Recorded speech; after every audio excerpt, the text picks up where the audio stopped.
යම් විනිවිද භාවයකින් නීති පනවන අවස්ථාවේදී ඒක හිස නමා ඒ දේ පිළිගන්න ඕනම සමාජයක් ලෑස්ති. විශේෂයෙන්ම මුස්ලිම් සමාජයක ඒ විදිහට මිශ්‍ර සිද්ධ කරා. නොසේනම් වෙන යම් දේශපාලන වාසිතක හෝ යම් කණ්ඩායමක් ඉලක්ක කරගෙන මේක කරනවාද කියන එක දැනටමත් ප්‍රශ්නාර්ථයක් තමයි. මේක රාජ්‍ය ක්‍රමවේදයක් මිස මුස්ලිම් ජනතාවට මේකේ වසන් වෙච්ච න්‍යාය පත්‍රයක් හෝ ඔවුන් ආරක්ෂා කිරීමේ ක්‍රමවේදයක් ඇත්තටම නැහැ. මෙහෙමයි මීට වඩා බරපතල නීති ලංකාවට ගෙනාවා. ලංකාව තුළ සත්ව ඝාතනය තහනම් කළ යුතුයි කියන සංකල්පය මත නීතියක් පනවනවා නම් එක කොටසක් තහනම් තව කොටසක් නීති අනුකූලයි. තුන්වෙනි කරුණ හැටියට අපි ගමුකෝ මේ අපි යෝජනාව ගේනවා විද්‍යාත්මක පදනමක් මත. ඒත් වැරදීනේ. ප්‍රාණඝාතනය කියන එක ඉස්ලාමයේ තදින්ම හරාම්. හරාම් කියලා කියන්නේ අනුමත නොවන දෙයක්. ඒක කරන්නට බෑ. ජීවයක් අපි අපේ ආහාර හැටියට ලබා නොගෙන මිනිහෙකුට ජීවත් වෙන්න පුළුවන්ද කියලා. අපිට බෑ නිකන් ඉන්න හරකෙක්ව මරන්න. අපිට බෑ එළුවෙක්ව මරන්න. අපිට බෑ කුකුලෙක්ව මරන්න. හරක් මස් අනුභව කිරීම අත්‍යවශ්‍යයි. නැත්නම් ඒකෙන් තොර ජීවිතයක් මුස්ලිම් වරුන්ට නැහැ. ඒක අනුභව කළ යුතුයමයි කියන චින්තනයේ මුස්ලිම් ජනතාව නැහැ. ඒක සමාජගත මතයක් විතරයි. රජයේ ඒක බෑ කියලා කිව්වනම් ඒ නීති අපිටත් අදාළයි. අපිටත් හරාම්. ඒ නීති අපිට කැඩීමේ හැකියාවක් නැහැ. නමුත් කිරි කියලා කියපුවාම ඒකට සුන්දර ප්‍රතිරූපයක් තමයි තියෙන්නේ. ගංජා බොන්න බෑ, සිගරට් බොන්නට පුළුවන්. ඉස්ලාම් ජන කොට්ටාසයට පමණක් නෙමෙයි සමස්ත ජාතියක් හැටියටම අපි පරාදයි.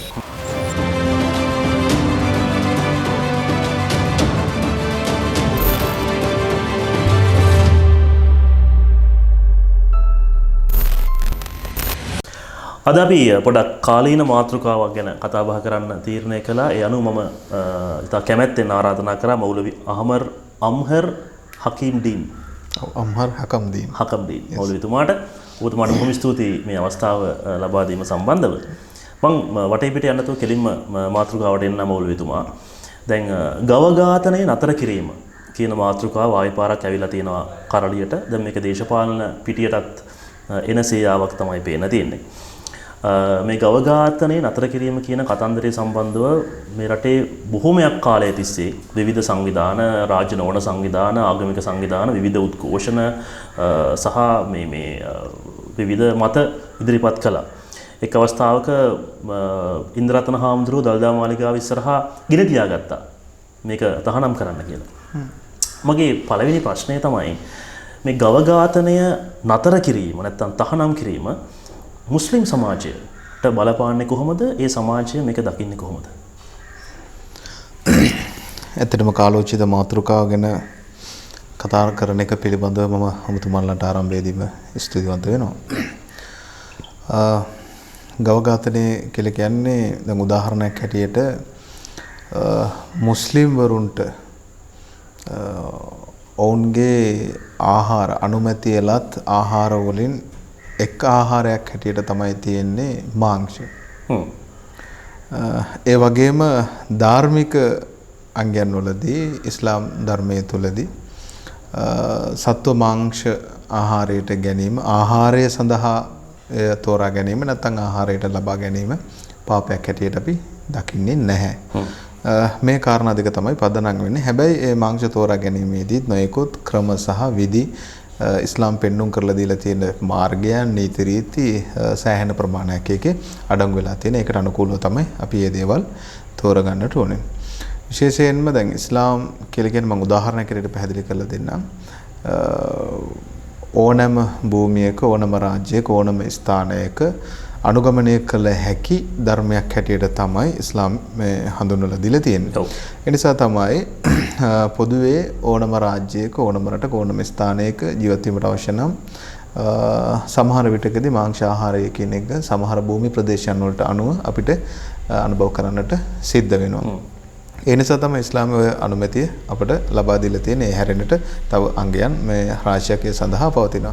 ඉතින් ශ්‍රී ලංකාව තුලදී ගව ඝාතනය තහනම් කිරීම තුලින් මුස්ලිම් සමාජයට ඒක හානිදායක නැහැ.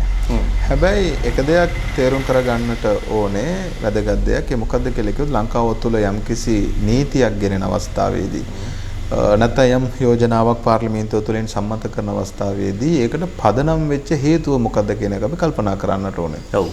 එක්කෝ එක ධාර්මික හේතුවක්ද සමාජීය එක්තරා හේතුවක්ද එහෙම නැත්නම් ආර්ථිකය සම්බන්ධ යම් හෝ ගැටලුවක්ද මොකක් කර දෙයක් පදනම් කරගෙනනේ යම් හේතු කාරණාවක් ඉස්සරහට ගේන්න ඕනේ.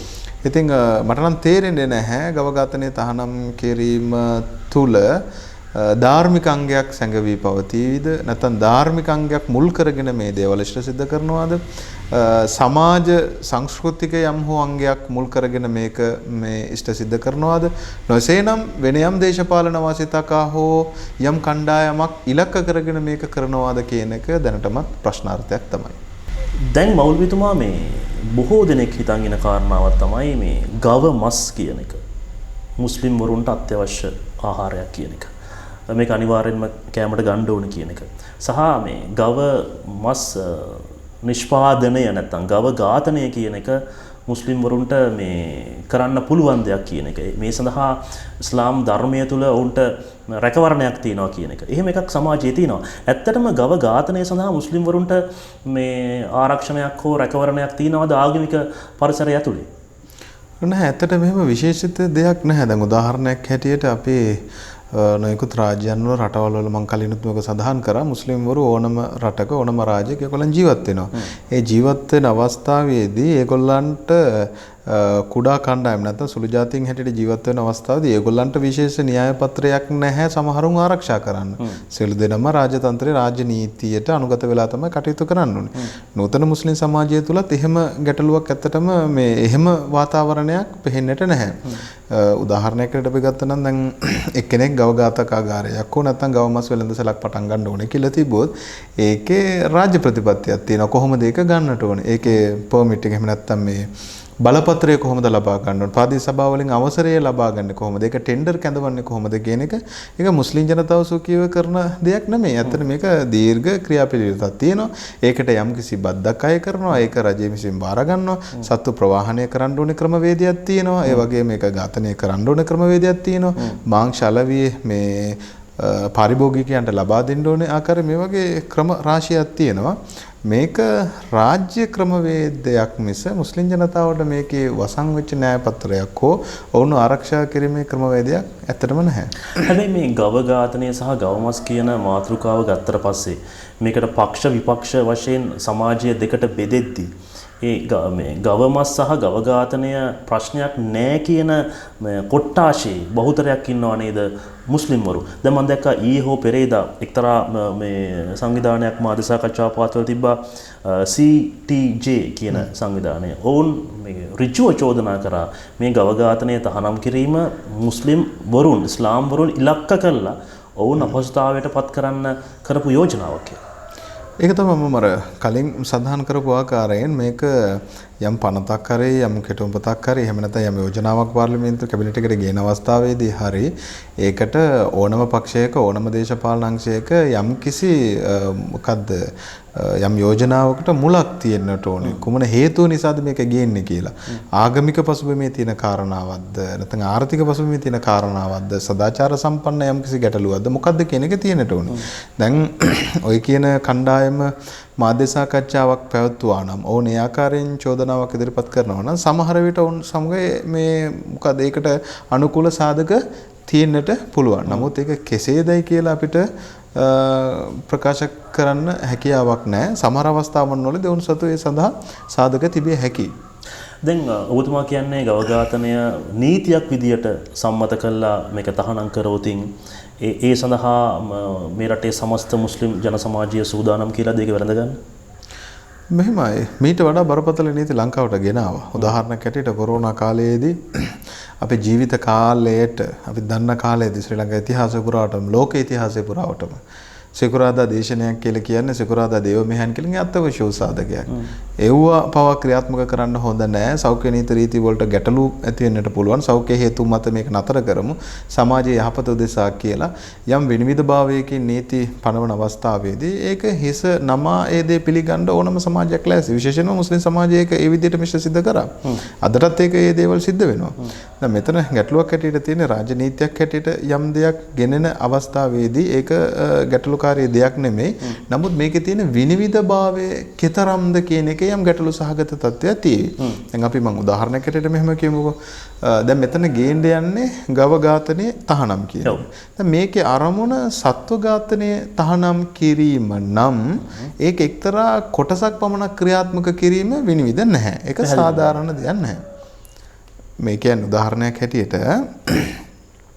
ලංකාව තුළ සත්ව ඝාතනය තහනම් කළ යුතුයි කියන සංකල්පය මත නීතියක් පනවනවා නම් ඒ නීතිමාලාව තුළ ගවයන් පමණක් ඝාතනය නොවිය යුතුයි කියලා කියන එක යුක්තිසහගත දෙයක් නෙවෙයි. හරි. ඒකට තවත් සතුන් කොට්ටාසයක් රාශියක් මේ රටේ තියෙන දීවර අංශ දිහා අපි අවධානය යොමු කරන්නට ඕනේ. ඒ වගේම කුකුළු කර්මාන්තය දිහා බලන්න ඕනේ. කිරි නිෂ්පාදනය දිහා අපි බලන්නට ඕනේ. ඒ වගේම එළුවන් සහ නොයෙකුත් මේ සම්බන්ධ මේ කියන්නේ නිෂ්පාදනයන් දිහා අපි බලන්න මේක ලොකු මේ පරාසයක්. ඉතින් ඒ පරාසය තුළ ගවයන් පමණක් කුමන ආකාරයකින් වෙන් කළාද කියන එක යම් ගැටලු සහගත වාතාවරණයක් තියෙනවා.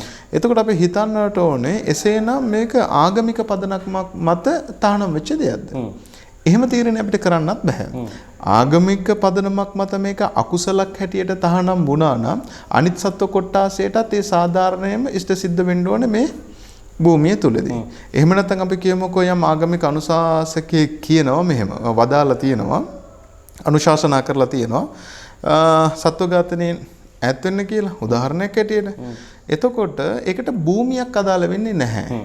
මුළු ලෝක භූමියටම පොදුවේ තමයි මේ අනුශාසනාව තියෙන්නේ. දැන් අපි උදාහරණයකට කිව්වොත් ලංකාව තුල සත්ව ගව ඝාතනය නොකළ යුතුයි නමුත් පිටින් මාංශ ලංකාවට ගෙන යා යුතුයි කියලා කිව්වොත් ඔතන ප්‍රශ්නේ විසඳෙනවද නොයසේනම් වෙන පැත්තකට මේක ඇදී යනවද? මේක වෙන පැත්තකට තමයි ඇදිලා යන්නේ. ඇත්තටම එතන ප්‍රශ්න විසඳිලා නැහැ. අපි මෙහෙම ගමුකෝ. දැන් අපි තීරණය හිතන්නට පුළුවන් නැත්නම් සමාජයේ මත ගොඩ නැගෙන්නට පුළුවන් මේක සදාචාර සම්පන්න ගැටලුවක්. නැත්නම් රටේ තියෙන සංස්කෘතියට අදාළ ගැටලුවක්. ඒ නිසා අපි මෙම ගව ඝාතනය නතර කරනවා කියලා යම් ආකාරයකින් යම් මතයක් එන්න පුළුවන්. මම දැක්ක සමාජය තුළ ඒ වගේ මේ මතත් ගොඩ නැගෙනවා. එතකොට අපි හිතන්නට ඕනේ එහෙම යම් පසුබිමකින් සමාජ සාර ධර්ම හරි සංස්කෘතියන් වලට අදාළ හරි යම් තීරණයක් ගන්නවා නම් ප්‍රමුඛ ස්ථානයක් දිය යුතු කාරණාවන් මොකක්ද කියන එක. දැන් මත්ද්‍රව්‍ය මත්පැන් කියලා අපි කියමුකෝ. ඇත්තටම ප්‍රබල හඬක් නගන්න ඕනේ ගවමස් වලටද මත්පැන් වලටද? හැබැයි මත්ද්‍රව්‍ය සම්බන්ධව නීති රටේ ක්‍රියාත්මකයි. මත්ද්‍රව්‍ය විදා හැරීම තහනම්, ළඟ තබා ගැනීම තහනම්, පාවිච්චි කිරීම තහනම්. එහෙම තහනමක් රටේ තියෙනවා. අතන ඔතුමා එක කතා කරපු එක හොඳයි. මේ මාතෘකාව එක අපි තහනමට ලක් කරලා තියෙනවනේ. එක කොටසක් තහනම්, තව කොටසක් නීති අනුකූලයි. මම අහන්නේ මේ පදනම අපි කොහොමද හදාගත්තේ? ධර්මානුපදනමකින් අපි නීතියක් එතනටත් ගෙනල්ලා තිබ්බා නම් අපි මේ රටේ තියෙන හැම මත්ද්‍රව්‍යයක්ම මත්පැනක්ම තහනම විය යුතුයි.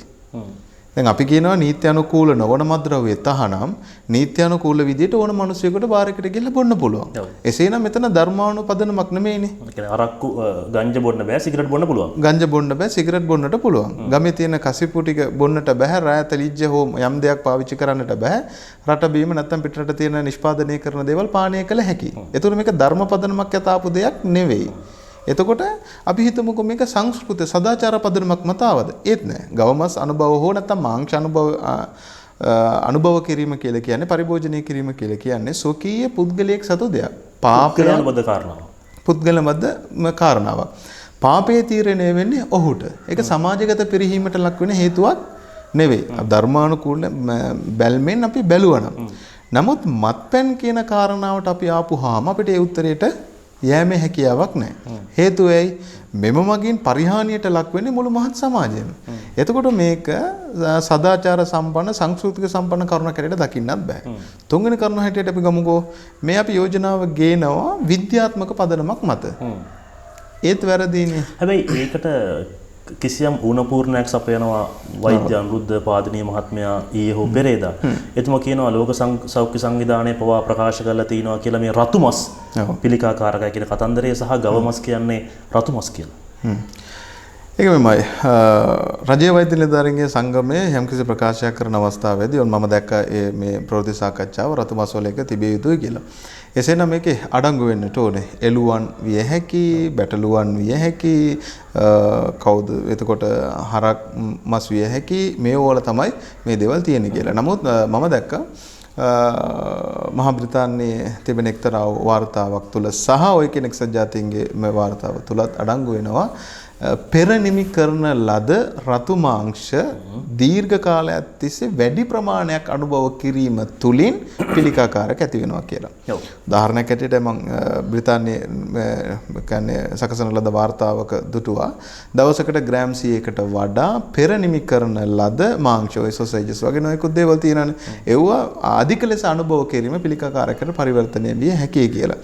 උදාහරණයට ඒ විතරක් නෙමෙයි ඔයට වඩා සිගරට් බොන එකේ පිළිකාකාරක කොච්චරද කියන එක සඳහන් කළ යුතුයි. ඔයට වඩා මත්පැන් බීම තුලින් පිළිකාකාරක කොච්චරද කියන එක සඳහන් කළ යුතුයි. ඔයට වඩා අපි කන පලාව වලට ඉසින කුසි රසායන තුලින් කොයිතරම් දුරට පිළිකාකාරකයක් ඇති වේද කියන එක අපි කිව යුතුයි. ඒ නිසා තමයි මම කියන්නේ මේක විද්‍යාත්මක හේතුවක් මත පදනම් වෙච්ච තීරණයකුත් නෙවෙයි. හේතුව විද්‍යාත්මක විදිහට අපිට එහෙම තීරණයකට එන්න බෑ. මම නිතරම සඳහන් කරන දෙයක් තමයි සතුන්ගෙන් හැරෙන්නට අපිට ලෝකයක් නැහැ. ඔවුන් එක්ක අපි පරපෝෂිතයෙක් හැටියට තමයි මේ ලෝකේ ජීවත් වෙන්නේ. අඩුම තරමේ අපි බොන වතුර වීදුරුවේ ඉඳලා. ඒකෙත් හිතකර අහිතකර බැක්ටීරියාවන් එක ක්‍රියාත්මකයි. දැන් අපි කියමුකෝ මම ඒකෙනොත් අයින් වෙන වතුර ටික රත් කරලා බොනවා කියලා. මොකද මම කරන්නේ? ඒක මේ ඍජුවම මම දායක වෙනවා මේ සතන්සිය බැක්ටීරියා මරාදවන. අපි මව් කිරි බොනවා කියමුකෝ. ඒ තුලත් ආහාර ජීර්ණ පද්ධතිය ක්‍රියාත්මක කිරීම උදෙසා පවතින බැක්ටීරියාවන් රාශියක් ඒ තුල පවතිනවා. මේ කිරි කනවා කියමුකෝ. ඒ තුලත් ඒ බැක්ටීරියා කාරකයන් තියෙනවා. මේ වගේ නොයෙකුත් ආකාරය. ව්‍යංගාර්ථයෙන් මේ අකුසලය නැත්තම් ප්‍රාණඝාතය මේ සාධාරණීකරණය කරන්න හදනවා කියලා මට හිතෙනවා. ප්‍රාණඝාතනය කියන එක ඉස්ලාමයේ තදින්ම හරම්. හරම් කියලා කියන්නේ අනුමත නොවන දෙයක්. ඒක කරන්නට බෑ. කුහුඹු එක්කවත් මරා දැමීමේ හැකියාව ඉස්ලාමයේ තුල නැහැ. නබිතුමා ඔහුගේ අනුගාමිකයන් එක්ක කාන්තාර ගමනක් යනවා. යන අවස්ථාවේ කාන්තාරේන විස සහිත කුහුඹුවන්. ඒ කුහුඹුවන් නබිතුමාගේ අනුගාමිකයන්ව දෂ්ට කරපු අවස්ථාවේදී අනුගාමිකයන් ඒ කුහුඹුවන් විනාශ කරන්න නැත්නම් පුච්චලා දැම්මන්න උත්සාහ කරනවා. නබිතුමා කියන එහෙම කරන්නට එපා. ඒක ඔවුන්ගේ භූමිය. ඒ ආරක්ෂා වුණට ලබා දිය යුතුයි. ඉස්ලාමයේ තුල මාංශ අනුභවයට අනුමැතිය දීම යනු ප්‍රාණඝාතනයට අනුමත දීමක් නෙවෙයි. ඒක අපි හොඳින් තේරුම් කරගන්නට ඕනේ. දැන් උදාහරණයක් ඇටියට ගන්නකො මේ ලෝකය යම් න්‍යායක් අනුව තමයි මේ ලෝකේ පවතින්නේ. උදාහරණයක් හැටියට අපි දකිනවා මේ ඊස්ට් වෙස්ට් මිඩ්ල් ඊස්ට් කියලා අපි කියනවානේ. එතකොට මේකේ සමහර එක තැනකට ඉර පායන්නේ හුඟක් තදි. තව පැත්තකට මධ්‍යස්ථයි. තව පැත්තකට ඉර පායන්නේ නැහැ. හරි සීතලයි. එතකොට මේ දැඩි ලෙස ඉර පායන පැති සහ ඒ වගේම දැඩි ලෙස අයිස් මිදෙන පැතිවල වගා කටයුතු කරන්නට බෑ. ශාකමය ආහාර අනුභව කිරීම හැකියාවක් නැහැ. වගා කිරීම හැකියාවක් නැහැ. අයිස් මිදෙන කාලයටත් එහෙම තමයි. මේ පැත්තේ මේ කාන්තාරහානිත් භූමිය වලත් එහෙම තමයි. ඒතන මේගොල්ලන්ගේ පරිභෝජන හැටියට මේගොල්ලන් ගන්නෙ මොකද්ද? මාංශ. ඒකට ඉස්ලාම් කියලා කියන්නේ මුළු ලෝකයටම විහිදිලා ගිය එක්තරා ධර්මයක්. ඕනම භූමියක ඕනම ස්ථානයක අනුගමනය කරන්න පුළුවන් එක්තරා ධර්ම ප්‍රතිපත්තියක්. එතකොට මෙතනදී අපි කිව්වා නම් නිර්මාංශීය ප්‍රතිපත්තියක් කියලා ඒක ක්‍රියාත්මක කරන්නට බෑ. හැබැයි මේ වගේ සමකය ආශ්‍රිත හොඳට කුඹුරු තියෙන, ගොයන් හැදෙන, එළවලු තියෙන, පළතුරු තියෙන, වතුර තියෙන භූමියක ඔය ප්‍රතිපත්තිය අපිට ක්‍රියාත්මක කරන්න පුළුවන්. එහෙමනම් අවුරුදු. අපි මෙහෙම කතා කරමුකෝ. ඇත්තටම අපි සතෙක් කියන මාතෘකාව අතහැරලා අපි කියන්නේ ප්‍රාණඝාතනය. ඒක හැංගිලා තියෙන දේ තමයි ජීවය කියන එක. මම ඔබතුමාගෙන් පෙරලා ප්‍රශ්නයක් ඇහුවොත් ජීවයක් විනාශ නොකර ජීවයක් අපි අපේ ආහාර හැටියට ලබා නොගෙන මිනිහෙකුට ජීවත් වෙන්න පුළුවන්ද කියලා? බෑනේ. නොහැකි. ඕක දැන් අපි දකිනවා ඒක ගහකොළ වෙන්නට පුළුවන්. ජීවියක් තියනවද නැද්ද? අපි පිළිගන්නවා ඒකට යම්කිසි ජීවි ක්‍රමවේදයක් තියෙනවා කියලා. ඉස්ලාමයේ තුල ඒකත් කියනවා. නිකරුණේ පළදරන ගහක් කපලා දාන එකත් හරම්. ඒක තමයි මම අර කලින් සඳහන් කරේ මාංශ අනුභවයට අවස්ථාව සලසා දීම යනු ප්‍රාණඝාතයෙන් අවස්ථාව සලසා දීම නෙවෙයි. අපිට බෑ නිකන් ඉන්න හරකෙක් කොමරන්න. අපිට බෑ එළුවෙක් කොමරන්න. අපිට බෑ කුකුලෙක් කොමරන්න. හරි කෙසේ නමුත් රාජ්‍යයක් හැටියට යම් ස්වාධීන තීන්දුවක් ගන්නවා. ඒක කුමන ආණ්ඩුවක් කුමන දේශපාලන ප්‍රශ්නයක් වුණත් කමන්නේ විද්‍යාත්මක හෝ යම් සාධාරණීය හේතුවක් මත යම් සාධාරණ දැක්මක් මත යම් තීන්දුවක් ගන්නවා නම් මුස්ලිම් ජනතාවට කිසිම ගැටලුවක් නැහැ මේ නීතියට අනුගත වීම. නමුත් යම් පක්ෂපාතීව හෝ යම් දෙයක් අනුව යම් තීරණයක් ගන්න අවස්ථාවේදී යම් කුතුහලයක් සමාජය තුළ ගොඩ නැගෙනවා. හරක් මස් අනුභව කිරීම අත්‍යවශ්‍යයි. නැත්නම් ඒකෙන් තොර ජීවිතයක් මුස්ලිම් වරුන්ට නැහැ. ඒක අනුභව කළ යුතුයමයි කියන චින්තනයේ මුස්ලිම් ජනතාව නැහැ. ඒක සමාජගත මතයක් විතරයි. මම ආය පාරක් ඔබතුමා කලින් මතු කර කතාවට එනවා අර සංස්කෘතික පසුබිම කියන එක. දැන් ගවයා සහ එළදෙන කිරි අම්මා මේවා අපේ සංස්කෘතිය හා බද්ධ වෙච්ච කාරණා බවට පත් වෙලා තියෙනවානේ. දැන් සඳකඩ පහන ගත්තත් අනුරාධපුර යුගයට වඩා පොළොන්නරු සඳකඩ පහන වෙනස්. ඒ ගවයා ඉස්මතු වෙන අවස්ථාවක් පෙන්වුම් කරනවා. කිරි අම්මාගේ මස් කන්න එපා කියලා සින්දු නිර්මාණ වෙලා තියෙනවා. කවි තියෙනවා. එතකොට මේ ගව ඝාතනය තහනම් කිරීම රටේ මහා සමාජය ඇතුලේ සංස්කෘතික කාරණාවක් නෙමෙයිද මේ මෞලවිතුමා? මෙහෙමයි. ඒකට සංස්කෘතික යම් පදනමක් අපි තියෙනවා කියලා කියමුකෝ. ඒ සංස්කෘතික පදනම මත තහනමට ලක් වේවි කියලා තිබ්බොත් එමගින් අසාධාරණයටපත් වෙන ඒට විරුද්ධ වන්නේ මුස්ලිම් ජනතාව කියන එක පමණක් හුවා දැක්වීම ඇත්තටම වැරදි. ඔව්. සමස්ත මාංශ පරිභෝජනයේදී අපි අරගෙන බලපුවා මේක ඉතාමත් කුඩා කණ්ඩායමක් තමයි මුස්ලිම්වරු ඉන්නේ. අද අපි ගමුකෝ මුස්ලිම් ජනගහනය නැති පළාත්වල ඕන තරම් ගව මාංශ කඩ තිබෙනවා. එතකොට මෙව්ව තුළ මේක අනුභව කරන්නේ කවුරුන්ද කියන එක යම් ගැටලු සාගතයි. යම් හෝ දෙයක් ඉෂ්ට සිද්ධ කර ගැනීම නැත්නම් එක පිරිසකට හානි පමුණීම තුළින් හෝ නැත්නම් ඒගොල්ලන්ගේ අදහස් වලට විරුද්ධ වීම තුළින් හෝ වෙනවාසියක් ලබා ගැනීම උදෙසා හෝ යම් දෙයක් ඉදිරිපත් කිරීම තමයි වැරද්දක් කියලා අපි මේ අවස්ථාවේදී කියන්නේ. මම අහන්නේ මේ දැන ගැනීමට මම ඇත්තටම ආසයි මේ කාරණාව දැනගන්න. සත්ව ඝාතනය සතුන් මරණයට පත් කිරීම කියන කාරණාවේදී කියන්නේ ආගමානුකූලව සතුන් ඝාතනය කිරීමට කිසියම් උපදේශයක් ඉස්ලාම් ධර්මයේ තියෙනවද? ඔව් පැහැදිලිවම තියෙනවා. ඇත්තට මේකට මේ දීර්ඝ උපදේශනයක් තියෙනවා. මම ඔයගලන්ට කලින් කිව්වා සත්ව ඝාතනය කියලා කියන්නේ ආහාරයම උදෙසා පමණයි කියන එක. ඔවුනට වෙන නොයෙකුත් ආහාරයන් තියෙනවා නම් අපි හැමදාම මාංශ අනුභව කළ යුතුයි, නිතරම අනුභව කළ යුතුයි, අනිවාර්යයෙන්ම අනුභව කළ යුතුයි කියන සංකල්පයක් දැක්මක් ඉස්ලාමයේ තුල නැහැ. කුමන හෝ අවස්ථාවක කුමන හෝ ආකාරයකින් මාංශ අනුභවඥයට ඔහු කැමැති අනුභව කළ යුතුයි කරන්න අවස්ථාවක් තියෙනවා කියලා කිව්වොත් ඒ අනුභව කරන්න ඕන ක්‍රමවේද ඉස්ලාම හඳුන්වලා දෙනවා. ඒ වගේම සතුන් ඝාතනය කරන ක්‍රමවේදයත් ඉස්ලාමයේ හඳුන්වලා දෙනවා. නබිතුමානොත් ඒක පෙන්නලා දීලා තියෙනවා කොහොමද මේක මේ ක්‍රමවේදයේ ඉෂ්ට සිද්ධ විය යුතුයි කියන එක අනුශාසනා කරලා තිබෙනවා. උදාහරණයක් හැටියට ඉස්ලාමයේ තුල එක සතෙකුට මාංශ අනුභව සඳහා ලබා ගන්න නම් මේකට වද දීලා නැත්නම් නොයෙකුත් වේදනාවට පත් කරලා ඒ සතුන්ව මාංශ ඇටයට භාවිතා කරන්නට බෑ. අද අපි දකිනවා සමහර තැන්වලදී නොයෙකුත් ආයුධ වලින් පහර දීලා නැත්නම් පොළු වලින් පහර දීලා නැත්නම් වතුර ගිල්ලලා නැත්නම් මේ දොර මුල්ලට කියන්නේ දොරට තියලා තද කරලා එහෙම නැත්නම් කරන්ට් එක තියලා මේ වගේ හුඟක් දේවල් කරනවා. ඒවා සියල්ල ඉස්ලාමයේ තුල හරම්. ඉස්ලාමයේ කියනවා ඔබ මාංශ අනුභව කරන අවස්ථාවේදී කරනවා නම් ඒ සතාව ඝාතනය කරන්න නැත්නම් කපන්න යම්කිසි ක්‍රමවේදයක් පෙන්වලා දීලා තියෙනවා.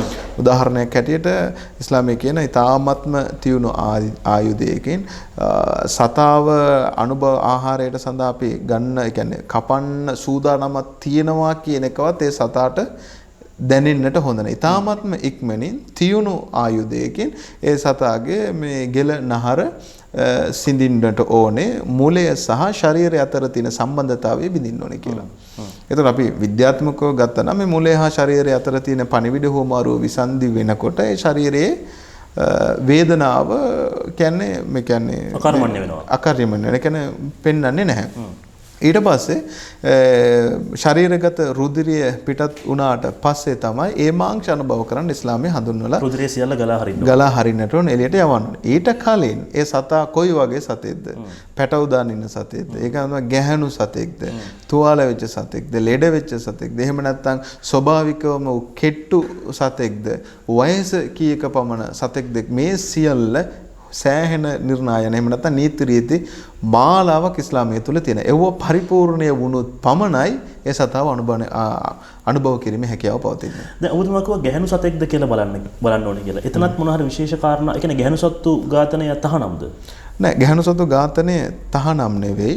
නමුත් ඇත්තටම ප්‍රමුඛ ස්ථානය ලබා දිය යුතු පිරිමි සතුන්. ගැහණු සතුන් කියන්නේ ඔවුන් ගර්භණී භාවයට පත් වෙලා තියෙනවා. නැතිනම් මේ සත්ව ප්‍රජාව එතනින් තමයි වර්ධනය වෙන්නට පටන් ගන්න. ඒක ආගමනුකූල දැක්ම. දෙවෙනි දැක්ම තමයි අපි රාජ්‍යයක් හැටියට ලංකාවේ ජීවත් වෙන අවස්ථාවේදී ලංකාවේ රාජ්‍ය නීතියක් තියෙන ගැහණු සතුන් වැසියන් කිරියල දෙනු ඝාතනය කරන්න බෑ මාංශයට ගන්න බෑ කියලා. රජයේ ඒක බෑ කියලා කිව්වනම් ඒ නීති අපිටත් අදාළ අපිටත් හරාම්. ඒ නීති අපිට කැඩීමේ හැකියාවක් නැහැ. ඔබතුමා කියන කතාවටම මේ ගැළපෙන කතාවක් පහුගිය දවසක මාධ්‍ය සාකච්ඡාවකදී මතුවුණා ඔය මේ සමස්ත ලංකා ගොවි සංගමය ප්‍රකාශ කරලා තිබුණා. ඒ කියන්නේ 150ක් ඉන්නේ ගවයන් පිරිමි සත්තු 150ක් ඉන්නේ එළ දෙනුන්. ඒ නිසා මේ ගවයන්ගේ ගහණය වැඩි වීම කිසියම් ප්‍රශ්නයක් වෙන්න පුළුවන් ගව ඝාතනය තහනම් කරොත් කියලා. මම අහන්න හැදුවේ දැන් ඔය මේ ඔබතුමා ප්‍රකාශ කළා මේ සතුන් ඝාතනය කරන්න කොහොමද මේ ලැබිලා තියෙන උපදෙස් කියලා. හැබැයි දැන් මහා සමාජය ඇතුලේ නොඑක් මිත්‍යාවන් තියෙනවා මේ හරක් මරන්න කියලා තියෙන තෙල් කටාරමක බහැලා කියලා සමහරු කියනවා. සමහරු කියනවා රත් වෙච්ච උඳුරක් උඩ ඉඳන් සත්තු මරන්න කියලා තියෙනවා කියලා. එහෙම කියලා තියෙනවා. ඇත්තටම මේ එහෙම කතාවක් නෑ නේද? ඒක බොරුවක් නේද? ඒක බොරුවක්. මේක මෙහෙමනේ. ඇත්තටම මේක හරි සරල දෙයක්. ඇත්තටම ලංකාව තුළ ගව ඝාතනය වෙනවා නම් මේක ඝාතනය කරන්න ස්ථාන තිබෙනවා. ඒ ස්ථානයන් මහජන සෞඛ්‍ය පරීක්ෂකවරුන් විසින් පරීක්ෂා කරන්නට ඕනේ. ඒ සඳහා අපිට අනුමැතිය ලබා ගන්නට ඕනේ. එතකොට එතන රත් වෙච්ච තැටියක් උඩ ඉන්නවද නැද්ද කියන එක ඕනම මිනිසෙකුට දැක බලා ගැනීමේ හැකියාව පවතිනවා. ඒ හැරෙන්නට සමාජගත මිත්‍යාව වලට අපි රැවටෙන එක වැරදි. ඒකන මම කියව රජයේ යම්කිසි ක්‍රමවේදයක් තියෙනවා. ඒ ක්‍රමවේදයෙන් පිට කරන යම්කිසි කෙනෙක් මේ ක්‍රමවේදයෙන් පිට ඒ දේවල් කරනවා නම් ඒකත් ඉස්ලාමීය දැක්මෙන් හරාම්. රාජනීතියට අනුගත නොවි යම් ආකාරයකින් යම් දෙයක් ඒගොල්ලන් කරනවා නම් ඒකත් හරාම් හැටියට තමයි දකින්නේ. දෙවෙනි එක තමයි ඔබතුමා කියවර සත්ව ගොවිපොළ හිමියන්ගේ සංගමයත් මේ පිළිබඳව කතා කරා කියලා. ඔබතුමා කලින් මගෙන් ප්‍රශ්නයක් ඇහුවා මේක සංස්කෘතියට අදාළ දෙයක් නේද අපි ප්‍රමුඛ ස්ථානයක් ලබා දිය යුතුයි කියලා. එසේනම් අපි ඒ ගැන හොඳට හිතන්නට ඕන. මේ රටේ තියෙන විශාල සමාගම් සත්ව ගොවිපොළ හිමි සමාගම්. සමහර සමාගම් වල පිරිමි සතෙක් ආපු ගමන්ම ඒ සතව ඝාතනය කරනවා. ඒ කියන්නේ ඒගොල්ලන් හිතන්නේ කර්මාන්ත ශාලාවට ආපු එක්තරා අපද්‍රව්‍යයක් හැටියට. නොසේනම් වටිනාකමක් නැති දෙයක් හැටියට. සමහරවිට පුංචි වහු පැටිය සොසේජස් වලට යන ප්‍රවණතාවයක් තියෙනවා. ඒ කර්මාන්ත හිමියන් එක්ක කතා කරලා බලපුවම තේරෙනවා. අනිත් එක ඒ පිරිමි ගවය කොයිතරම් දුරට ඒගොල්ලන් රැක බලා ගන්නවද කියන එක තව එක්තරා ගැටලුවක්. ඊගව ගැටලුව ගැන අපි කතා කරමු. තමයි කිරි කර්මාන්තය. දැන් සියලුම දෙනාම ගව මාංශ වලට විරුද්ධ වෙනවා. නමුත් කිරි කියලා කියපුවාම ඒකට සුන්දර ප්‍රතිරූපයක් තමයි තියෙන්නේ. කිරි. හරි මාධ්‍ය වල පළවෙන වාර්තාවල් ඒ වගේම වෙළඳ දැන්වීම් වල හරි සුන්දරයි. නමුත් මේ සුන්දර කිරුම්ක කර්මාන්තය ඇතුලේ සුන්දරත්වය නැහැ. පැටිය බඩගින්න ඉන්නකොට මවගෙන් කිරි ටික උදුරලා ගන්නවා නම් නැත්නම් ඒ කිරි ටික ගන්නව නේද? උදාහරණයක් ඇටියට මිනිසුන්ට නෙවෙයිනේ. අර සංස්කෘතික පදනමක් යටතේ අපි බැලුවා නම් ඒ කිරි ටික කාටද හිමිය යුත්තේ? පැටවුන්ට. එතකොට සම්පූර්ණ මිනිසාගේ ලාභ අපේක්ෂාවෙන් මේ දේවල් ඉෂ්ට සිද්ධ කරලා මාංශ පමණක් තහනම් කියන ස්ථානයට යෑම කොයිතරම් දුරට සාධාරණයිද කියන එක අපි හිතන්නට ඕනේ. දෙවෙනි එක තමයි මම අතීතයේ වාර්තාවක් දැක්ක මට මතක නැහැ දිනය. සමහර ප්‍රදේශයන් වල මේ විදිහට ගවයන් වැඩි වෙලා පින් ගවයන් හැටියට නැත්නම් ඔවුන් අයාලේ අරින්න මුදාහරිනවා. ඒකේ මතක හැටියට උඩවලව ජාතික උද්‍යානය වෙන්නට ඕනේ. ඔහොම යවපු ගවයන් විශාල ප්‍රමාණයක් වර්ධනය වෙලා ඔවුන් කැලෑ ගවයන් හැටියට පරිවර්තනය වෙනවා. එතකොට කැලේ ඇතුලේ තියෙන අලින්ට මුවන්ට කණ්ඩ ඕනේ කෑම විශාල කණ්ඩායම විසින් අනුභව කරන අවස්ථාවේදී අර සත්තු ටික ආයේ ගම් වදිනවා. මම මේකට හේතුවක් හැටියට මේක කියන්නේ නැහැ. ඒ නිසා ගවයන් ඝාතනය කරන්න ඕනේ කියලා මම කියන්නේ නැහැ. නමුත් අවධානය යොමු කරනවා නම් මේ දේවල් දිහා බලලා අවධානය යොමු කරන්නට ඕනේ. මට මෞලවිතුමා කෙලින්ම කියන්න මෙහෙම නීතියක් ගෙනාවොත් ඒ සඳහා පක්ෂයිද විපක්ෂයිද? ඒ කියන්නේ ලංකාව තුළ. ඔව්. මෙහෙමයි. ඒකට ඍජුවම උත්තරයක් දෙනවා නම් ඒ නීතිය කුමන සාධකයක් මත ගෙනාවද කියන එක විනිවිද භාවයකින් ඔප්පු කරන්න පුළුවන් නම් නීතිය කුමක් වුණත් ඒක මම පිළිගන්න ලැහැස්තියි. ඒ කියන්නේ මේ වෙද්දී ඔබ ආගමික නායකයෙක් සහ මේ රටේ සිංහල මිනිස්සුත් ආදරය කරන මුස්ලිම්වරයෙක් මේ සම්බන්ධව පසුබිම යටතලයේ යන සම්බන්ධව දැනුවත් වීමක් නැහැ කියලා කියන්නේ ඔබතුමා. මේ නීතිය ගේනවා නම් ඒ සාධාරණීකරණය හෝ සාධාරණීකරණය නොකරන්න අවශ්‍ය කරන පසුබිම ඔබ දැනුවත් නැහැ කියලා කියන්නේ. දැනුවත් නැහැ. හේතුව කියලා කියන්නේ මොන හේතුවක් නිසා මේක ඉස්සරහට ගේනවද කියන එක අපිට දැන් අපි උදාහරණයක් කියමු 20 වෙනි සංශෝධනයේ රටේ යනවා.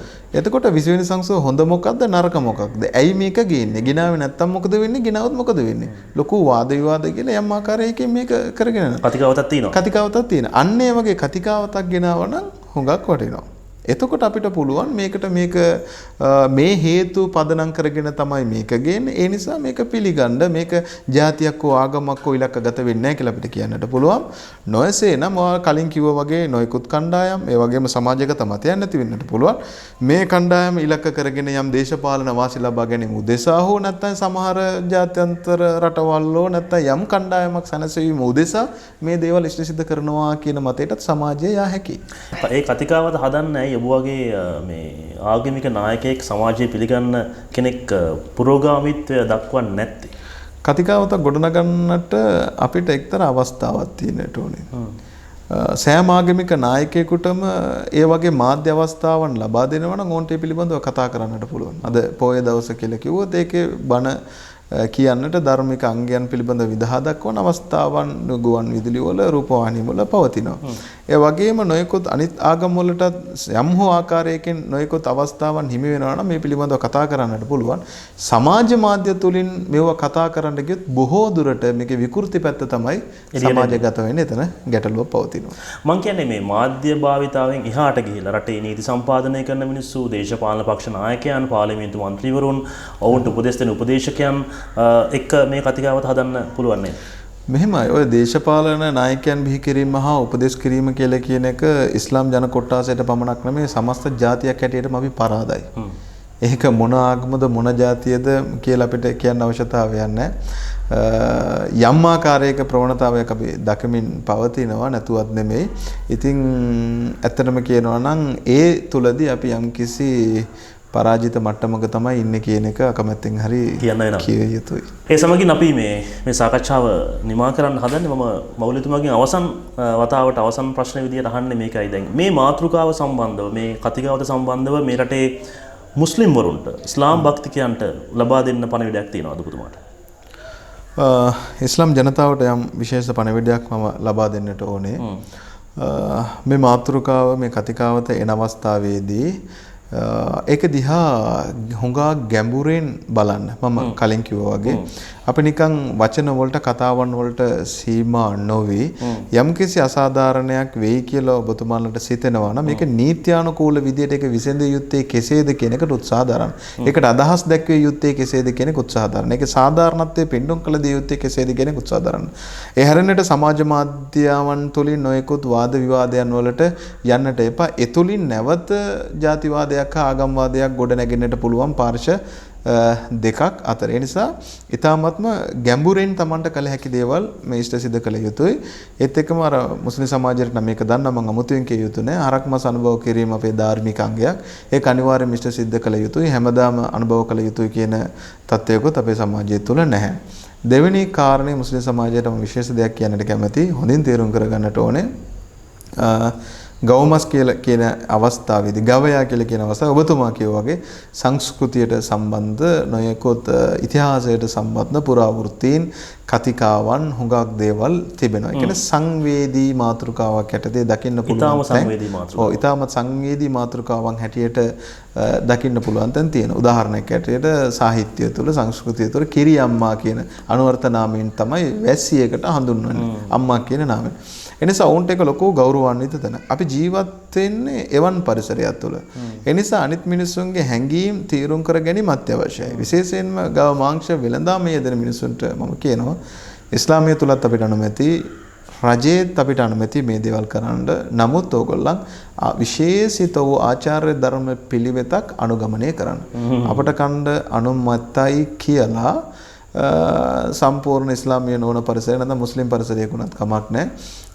ගවයෙක්ව ඝාතනය කරලා මාංශ කරලා පාරට පේන ඝාතයක් එල්ලලා තියෙන එක ශිෂ්ට සම්පන්න දෙයක් නෙවෙයි. අශෝභනයි. අශෝභනයි. ඒක දැකීම තුළින් පව මිනිසුන්ගේ කුතුහලය හා දුක කම්පන ඇති වෙන්න පුළුවන්. ඒකත් ඉස්ලාම් විරෝධී ක්‍රියාවක් කියන එක අමතක කරන්න එපා. තව කෙනෙකුගේ වේදනාව, කෝපය අවසන් එකට අපිට අදාළ දෙයක් නෙවෙයි. ඒක ප්‍රවාහනය කරනවා වුණත් නීති අනුකූල විදිහට කරන්න. ඒ වෙළඳාම කරනවා වුණත් සාධාරණ මට්ටමකට කරන්න හේතුව අපි දේව ප්‍රතිපත්තියක ඉන්න මිනිස්සු, දෙවියන්ට ගරු කරන මිනිස්සු, දෙවියන් වන්දනාමාන කරන මිනිස්සු මේ රටේ නීතියෙන් මිනිසුන්ගෙන් ගැලවිලා යන්නට පුළුවන්. නමුත් නිසකවම මේ සෑම දෙයක් පිළිබඳව දෙවියන් වහන්සේට උත්තරයක් දෙන්නට ඕනේ. ඒ නිසා සංවේදී කොට්ටාසයක් එක්ක මහා ජාතීන් එක්ක අපි කටයුතු කරන අවස්ථාවේදී ඒ සංවේදීකම හොඳින් තේරුම් කරගෙන තමන්ට ලැබ වරප්‍රසාද අනුගමනය කරන්න කියන එක මම මේ අවස්ථාවේදී විශේෂයෙන්ම සමස්ත මුස්ලිම් ප්‍රජාවගෙන්ම ආදරයෙන් ඉල්ලා සිටිනවා. ඒ වගේම මුස්ලිම් ජනතාවගේ ධර්මයේ තියෙන සමහර අනුමැතියන් විද්‍යාත්මක කෝණයෙන් හා සමාජ සාධාරණීකරණ කෝණයෙන් දකින්න කියන එකත් මුළු මහත් සමාජයේටම මම අවස්ථාවේදී කියා ගන්න කැමතියි. ඔබතුමා ආගමික නායකයෙක් විදියට මේ හරි අපූර්වට සංසුන්ව සහ සංයමයෙන් මේ සාකච්ඡාව සිදු කළා. සහ ආගමික නායකයෙක් විදියට ආගමික නායකයෙක් කරලා යුතු ප්‍රමුඛ කාර්යයක් තමයි මේ සමාජය සැනසීමටපත් කිරීම සහ සමාජය නිවීම. ඒ කියන්නේ පත්තු කරන්නේ නැතුව ඔබතුමාගේ අවසාන වචන කීපෙත් ඒ සමාජය නිවන අපේක්ෂාව තිබ්බ. මම ඒ නිසා ඔබතුමාට ඉතාම ගරු කරනවා සහ බොහොම ස්තුතියි මේ සාකච්ඡාවට සම්බන්ධ වුණාට. බොහොම ස්තුතියි.